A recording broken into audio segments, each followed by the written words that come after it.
ഓണക്കാലം വരികയാണ്. വിലക്കയറ്റം നിയന്ത്രിക്കാനുള്ള ഇടപെടലുകൾ ആരംഭിച്ചു എന്ന് പറയുന്നു ഭക്ഷ്യമന്ത്രി അനൂപ് ജേക്കബ്. റേഷൻ കടകളിലൂടെയും സപ്ലൈകോയിലൂടെയും അരി വിതരണം ചെയ്യും. മാവേലി സ്റ്റോർ വഴി ഒരു കാർഡിന് 36 കിലോ അരി സബ്സിഡി നിരക്കിൽ ലഭ്യമാക്കും.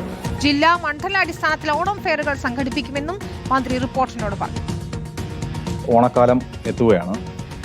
വിപണിയിൽ പ്രത്യേകിച്ചും അരിയുടെ വില നിയന്ത്രണമില്ലാത്ത രീതിയിൽ കുതിച്ചു വരുന്നൊരു സാഹചര്യമുണ്ട്. എന്തൊക്കെയാണ് പ്രത്യേകിച്ചുമുള്ളൊരു തയ്യാറെടുപ്പുകൾ?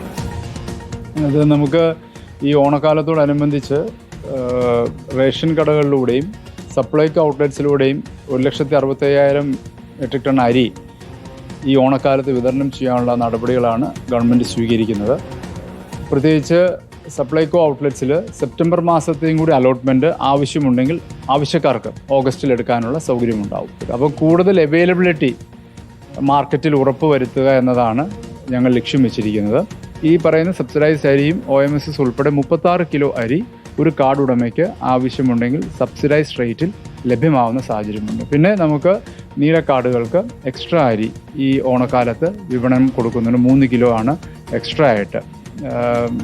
ഇടയ്ക്ക് നിർത്തിയെന്നൊക്കെ ഒരു ആക്ഷേപം വന്നല്ലോ. അത് ഓഗസ്റ്റ് മാസത്തിൽ അതിൻ്റെ വിതരണം ആരംഭിക്കുന്നുണ്ട്. അപ്പം തീർച്ചയായിട്ടും നമുക്ക് അവൈലബിലിറ്റി വർദ്ധിപ്പിക്കുന്നതനുസരിച്ച് നമുക്ക് തീർച്ചയായിട്ടും ഉപഭോക്താക്കൾക്ക് ഒരു ആശ്വാസം കിട്ടുന്ന നടപടി ഉണ്ടാവാൻ കഴിയും.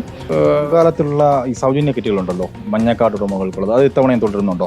AY കാർഡുകൾക്കുള്ള സൗജന്യ കിറ്റ് ഈ പ്രാവശ്യം അത് ലഭ്യമാണ്. അതിനുള്ള നടപടികൾ അന്തിമഘട്ടത്തിലാണ്. ഓഗസ്റ്റ് ആദ്യവാരം ആരംഭിക്കും. 10-ാം തീയതിക്കുള്ളിലെങ്കിലും അതിൻ്റെ വിതരണം ആരംഭിക്കാൻ കഴിയുമെന്നാണ് ഇപ്പോൾ പ്രതീക്ഷ. AY കിറ്റിന് സാങ്ഷൻ കൊടുത്തു കഴിഞ്ഞു. ഓണക്കാലത്തോടനുബന്ധിച്ച് തന്നെ ഈ ആദിവാസി ഉന്നതികളിലുള്ള ക്ഷേമ പ്രവർത്തനങ്ങൾ എങ്ങനെയാണ് ആലോചിക്കുന്നത്? ഉന്നതികളിലേക്ക് 30 ഉന്നതികളിലേക്ക് ഇത്തവണ ഞങ്ങൾ നോട്ട് ഔട്ട് ചെയ്ത് അതിൻ്റെ റേഷൻ വിതരണം അവിടെ എത്തിക്കുകയാണ്. 7-ാം തീയതി കാസർഗോഡ് മുതൽ അതിൻ്റെ ഒരു ഒഫീഷ്യലായിട്ട് അതിൻ്റെ ആരംഭം അവിടെ കുറിക്കുന്നത്. 30 പുതിയ ഉന്നതികളിലേക്ക് ഈ ഓണക്കാലത്ത് റേഷൻ എത്തിക്കാൻ വേണ്ടിയുള്ള നടപടികളാണ് ഇപ്പോൾ സ്വീകരിച്ചിരിക്കുന്നത്. പിന്നെ ഈ പറയുന്ന കരിഞ്ചന്ത അടക്കമുള്ള വിഷയങ്ങൾ, അത് സ്പെഷ്യൽ സ്ക്വാഡുകൾ ഓൾറെഡി രൂപീകരിച്ചു. ജില്ലാ സപ്ലൈ ഓഫീസർമാർ ആദ്യത്തെ റൗണ്ട് അവരുടെ പരിശോധന നടത്തിയിട്ടുണ്ട്.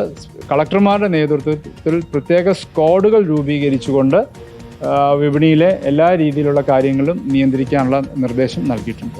വളരെ വ്യക്തമാണ്. എന്തായാലും ഓണക്കാലത്ത് വിപണിയിലുള്ള വിലക്കയറ്റം നിയന്ത്രിക്കാനുള്ള എല്ലാവിധ ഇടപെടലുകളും നടത്തും എന്നുള്ള ഒരു സൂചനയാണ് നിലവിൽ മന്ത്രി നൽകിയിരിക്കുന്നത്. വീഡിയോ ജേർണലിസ്റ്റ് ശിവപ്രസാദിനൊപ്പം reporter Arun Solomon, in reporter, Thiruvananthapuram.